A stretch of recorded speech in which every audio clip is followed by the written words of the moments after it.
नमस्कार दोस्तों, स्वागत है आपका के न्यूज़ 24/7 में। तो चलिए देखते हैं आज की headlines. Which are the political parties boycotting the new parliament building's inauguration? At least 20 opposition parties on Wednesday announced a boycott of Sunday's unveiling of the new parliament building in protest against Prime Minister Narendra Modi and not the country's first Adivasi president Draupadi Murmu during the honor, even as the ruling BJP appealed to them to reconsider their decision and not to politicize the event.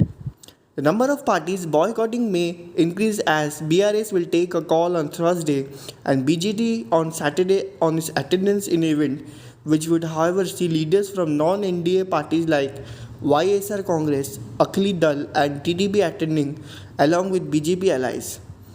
19 parties issued a joint statement announcing the boycott of the momentous occasion as the complete sidelining of the president was not only a grave insult but a direct assault on democracy which demanded a commensurate response.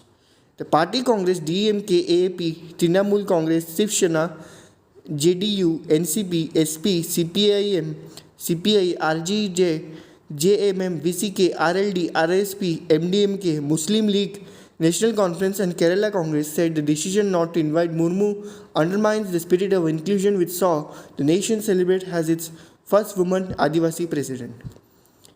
AAP gets Mamta boost in ordinance flight. If we fail to unite now against BJP, people won't forgive us.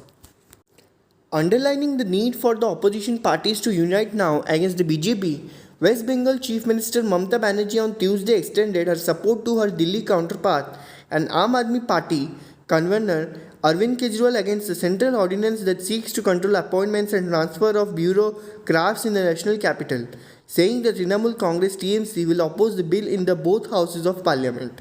After an hour-long meeting with Kejriwal, Punjab Chief Minister Bhagwant Mann and senior AAP leader Sanjay Singh, Raghav Chadha and Atishi at State Secretary Nabana Banerjee said, "If we do not unite now, the people of this country will not forgive us. This government at center is of the bulldozer by the bulldozer and for the bulldozer. This country will exist only if democracy exists. I was told as how the center is trying to impose an ordinance against the Supreme Court's order. We have a good opportunity to defeat them BJP in Rajya Sabha. Our party will give them AAP full support. Today they are attacking the Delhi government. They may attack other tomorrow." The West Bengal CM said, adding only the Supreme Court can save this country now. PM Albanese called PM Modi the boss is brand. Modi the political boss of all brands. India Upfront. In this episode of India Upfront, host Rahul Shivshankar will discuss how the Indian diaspora in Sydney was addressed on Tuesday by Prime Minister Narendra Modi, who said that MasterChef and cricket strengthen ties between the two countries. Australian Prime Minister Anthony Albanese greeted his dear friend to the event. Answers said that his Indian counterpart Modi always receives a rockstar reception everywhere he travels.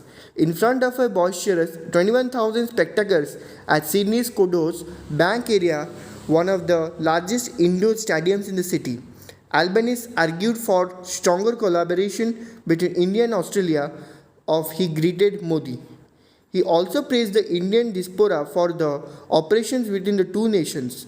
Sydney is already experiencing a new wave of the enchantment that Prime Minister Modi cast over the city in 2014. We are joined by a few panelists diaspora for the support of relations between the two nations. Sydney is already experiencing a new wave of the enchantment that Prime Minister Modi cast over the city. We are joined by a few panelists expressing their views on the issue. PM Modi is a tall leader and a very big brand, undoubtedly. The year 2024 is going to be an election of change and it will be the BJP versus the people of India, stated Riju Datta, TMC. Madhya Pradesh government to legalize more than 6,000 illegal colonies in state. Madhya Pradesh government has announced to legalize more than 6,000 illegal colonies in the state. Addressing a program, the Chief Minister Shivraj Singh Chauhan said that illegal colonies which came into existence till December 31 will be legalized. The Chief Minister also announced that basic facilities including roads, Electricity, water, drainage will be provided by the civic bodies and panchayat in these colonies. He said the residents of these colonies will not even be charged the amount of development fee. The Chief Minister also announced that food will be provided to the poor and laborers in urban areas for 5 rupees. In best ever performance, 15 from state crack UPSC. After a relatively poor shown in the civil services examinations in the past years, Odisha candidates repaid success with over a dozen students making it to the merit list of Civil Services Examination 2022 released by the Union Public Services Commission UPSC on Tuesday. Of the total 933 qualified candidates, more than 15 from Odisha have cleared the prestigious examination, which is probably one of the best performances of the state so far. All successful candidates attributed their success to hard work and never quit attitude. Anup Das from Jagatsinghpur, who is posted as an IRS Indian Revenue Services officer in New Delhi, has topped the state with rank 38. Pranita Das, who is continuing her MPhil in economics from Cambridge University, London, has secured 42nd rank in the exam on her second attempt. Odisha bans use of ganja at Shiva temple across state. The state government on Tuesday enforced the ban on carrying and offering ganja to Shiva idols in shrines across the state. The decision conveyed by Odia Language, Literature and Culture Department was taken after a religious body, Ananta Balia Trust, sent a petition to the Excise Department urging it to completely stop the use of ganja in Shiva temples. On April 13, Trust founder Bishwapremi Balia, popularly known as Baba Balia, had appealed to the government that the use ganja in the shrines was hugely impacting the environment in temples. There are prasads other than ganja that can be offered to Lord Shiva. The Padma Award winner wrote urging the government to restrict its entry to Shiva shrines. The letter was forwarded to the Odia Language, Literature and Culture Department. Odisha government collaborates with Infosys. Nasscom aims to boost employability of students. The Odisha government's higher education department has entered into a memorandum of understanding with Infosys Limited and Nasscom to enhance the skill and employability of students in higher education institutions in Odisha. This collaboration aims to provide learning and employment opportunities for students and promote equal access to education for passionate individuals, equipping them for the future according to an official statement.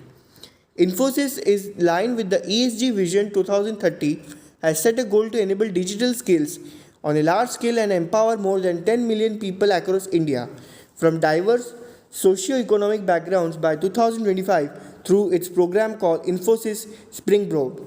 As part of its corporate social responsibility (CSR) efforts, Infosys Springboard aims to offer a comprehensive virtual platform that provides learning experience free of charge. The platform is accessible on any device and facilitates closest collaboration between educators and learners, catering to students from the 6th grade to lifelong learners, the statement mentioned. Odisha reels under heat, Bolangir hottest at 43.3 degree. Bhubaneswar May 23 PTI Odisha continued to reel under hot weather condition with the mercury crossing the 40 degrees Celsius mark in 22 places. Bolangir was the hottest place in the state at 43.3 degrees Celsius, followed by Sambalpur at 42.9, Jharsuguda at 42.8, Sonpur at 42.6 and Bargar at 42.4 degrees Celsius. Union Minister Dharmendra Pradhan writes to Odisha CM, seeks constitution of social security pension through DBT. Union Minister Dharmendra Pradhan on Wednesday wrote to Odisha Chief Minister Navin Patnaik asking him to reconsider to his government decision to hand over cash as pension to senior citizens, widows and disabled persons. I write to you today expressing my worry and more importantly the distress of citizens of Odisha regarding the recent decision of Odisha government to shift the social security pension for old age and Divya Yoganas to cash rather than maintaining the existing direct benefit transfer DBT strategy. This decision unfortunately appears to be a step backwards in our collective pursuit for corporation-free governance and efficient public service delivery, he said in this letter. WHO chief warns of next pandemic has COVID-19 cases dip. World Health Organization WHO chief Tedros Adhanom Ghebreyesus has warned that the world should be ready for the next pandemic, which might be even deadlier than the COVID-19 pandemic. Tedros' statement comes days after the WHO said COVID-19 was no longer a global emergency, marking a symbolic end to the devastating pandemic that has claimed at least 7 million lives worldwide. China hit by new COVID wave. Cases like to surge to 65 million in a week. China will probably witness a peak in a new COVID-19 wave towards the end of June, as it may mark around 65 million infections in a week, Bloomberg reported, citing a senior health advisor. According to the report, government authorities are rushing to increase their vaccine arsenal to fight against the latest Omicron variants. Since late April, coronavirus variant XBB has been fueling an increase in cases across the country and is likely to result in 40 million infections per week by May end, before it is expected to peak 65 million a month later, reported local media outlet The Paper on Monday. It cited a presentation given by respiratory disease specialist Zhong Nansen during a biotech conference held in the southern city of Guangzhou.